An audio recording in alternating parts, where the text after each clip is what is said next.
हनुमान, तुमने अपनी विनम्रता से मेरा हृदय जीत लिया है। मेरे हृदय में जो स्थान लक्ष्मण, भरत और शत्रुघ्न का है, वही स्थान अब तुम्हारे लिए भी है। प्रभु, मुझे लज्जित ना करें। दुष्ट, मैंने तेरी सलाह न मानी होती तो हमारी लंका भस्म नहीं होती। तेरे ही कहने पर मैंने उसकी पूंछ में आग लगाने की आज्ञा दी थी। क्षमा करे राक्षस राज, लंका की ये दुर्दशा आपकी गलती के कारण हुई है। आपने सीता पर बुरी नजर नहीं डाली होती तो लंका पर यह संकट कभी नहीं आया होता। अब भी समय है, आप सीता को सम्मान के साथ राम के पास भिजवा दीजिए। ऐसा करने से लंका पर आने वाला संकट अवश्य टल जाएगा। अरे निर्लज्ज, तू रहता तो लंका में है लेकिन बातें राम के पक्ष में करता है। यदि तुझे राम से इतना ही प्यार है तो तू उसके पास क्यों नहीं चला जाता? राक्षस राज, आप मेरे बड़े भाई हैं। मैं अपनी आंखों से आपका सर्वनाश होते नहीं देख सकता। क्या कहा? वो वनवासी हमारा सर्वनाश करेगा? लंकेश का सर्वनाश करेगा? धिक्कार है तुझे, तेरी जगह यहाँ नहीं है। तू उस वनवासी के पास ही जा।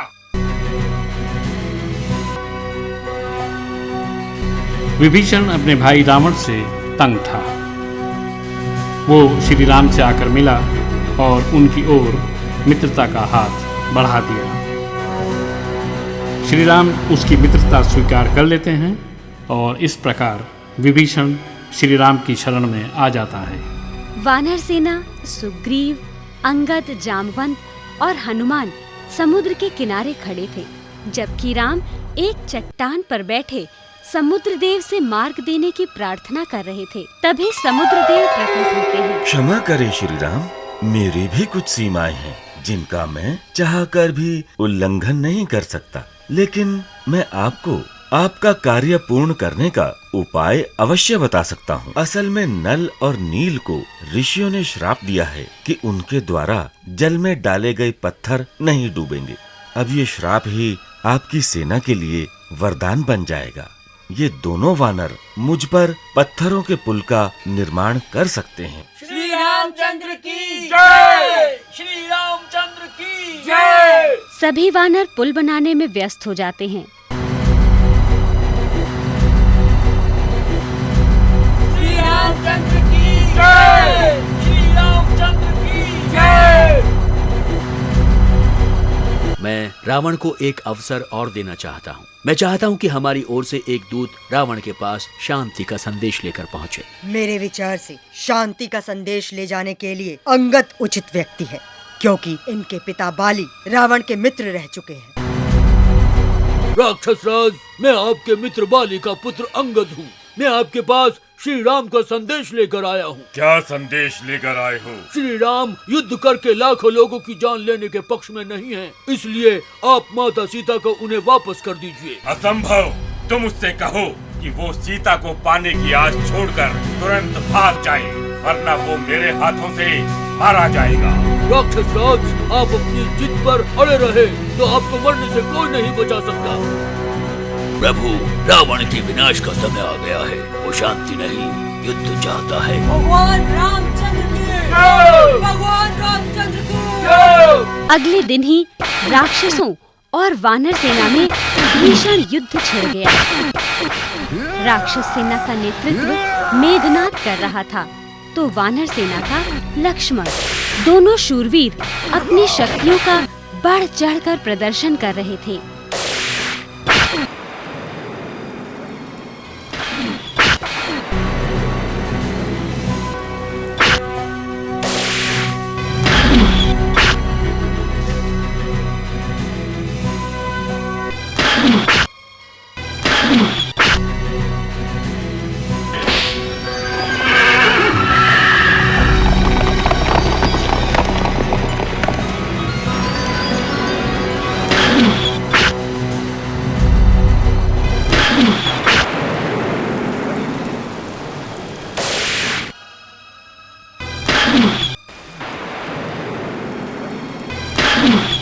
तभी मेघनाद ने लक्ष्मण पर अमोघ शक्ति का प्रयोग किया। अमोघ शक्ति लगते ही लक्ष्मण मूर्छित होकर जमीन पर गिर पड़े।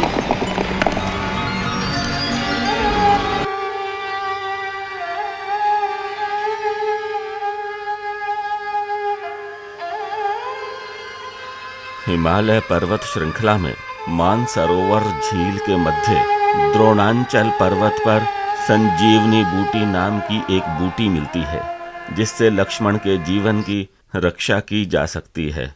यदि वो बूटी सुबह होने से पहले नहीं लाई गई तो लक्ष्मण अपने प्राणों से हाथ धो बैठेंगे। आप लोग चिंता मत कीजिए, संजीवनी बूटी मैं लेकर आता हूँ।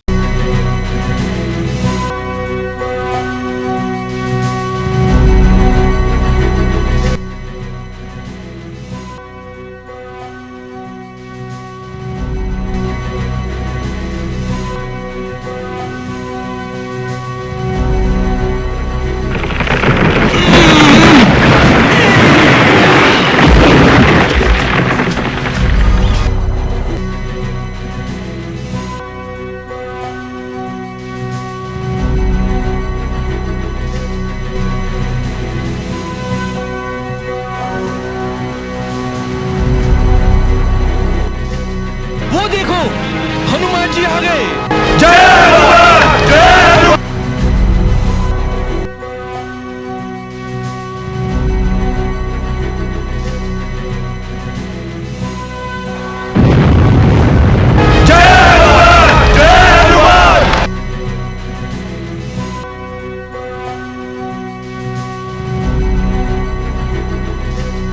लक्ष्मण, तुम्हारा घाव भर गया, तुम ठीक हो गए।